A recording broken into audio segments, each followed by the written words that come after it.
really, like, I read when I was about 23 or 24, I spent 2 years and I read pretty much everything Jung wrote. It's about 23 volumes. And it just blew me into bits. I had no idea what the hell was going on. My dreams changed. And really, it was really, really rough. Jung was so radical a thinker, it's just beyond belief. Like, I've read a lot of critics of Jung, and I've always got a kick out of them, because the things they accuse Jung of are so trivial compared to the things that Jung actually did, that it's like accusing a murderer of jaywalking. Like, because Jung was unbelievably radical. Like, here's one of his ideas, you know. He thought that it was necessary. He believed that psychotherapy could be replaced by a supreme moral effort. And so the moral effort would be something like aiming at the good and then trying to integrate yourself around that. And that the good at which you aimed would be something approximating what you would be like if you manifested your full potential.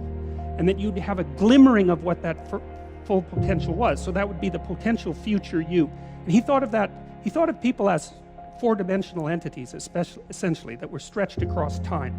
And that you, as a totality across time, including your potential, manifested yourself also in the here and now. And that part of what your potential manifested itself was something like the voice of conscience or intuition. It's an amazing idea. It's an amazing idea, right? Because it's like what you could be in the future beckons to you in the present and helps you determine the difference between good and evil. It's a mind-boggling idea, and you know, I think that it's an idea you have to contend with. And then he went further than that. This is also a remarkable idea. You know, he was interested in the symbolic representation of Christ, and I mean, psychologically speaking, and he thought of Christ as the representation of the ideal potential human. It's something like that. So it was a symbolic, at minimum, that's what Christ was, is a symbolic representation of the ideal potential of a human being. And so for Jung, there was no psychological difference between who you could be in the future, beckoning to you in the present, and orienting yourself in relationship to Christ. Psychologically, those were the same thing. And then, so that's a pretty mind-boggling idea. Like, seriously, that's a mind-boggling idea. And this is certainly a notion that Jung would agree with. If we don't develop a moral sense as conscious and as elaborated as our technological sense, the fact that we're capable of becoming increasingly powerful will necessarily do us in.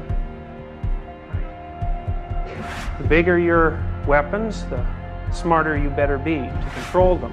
And so maybe it is something like this. Maybe, and this is a strict Jungian notion, maybe 500 years ago when we started to ratchet up the rate at which we were developing our technological expertise and left our mythological and religious presuppositions and conceptions behind as archaic and perhaps as predicated on superstition.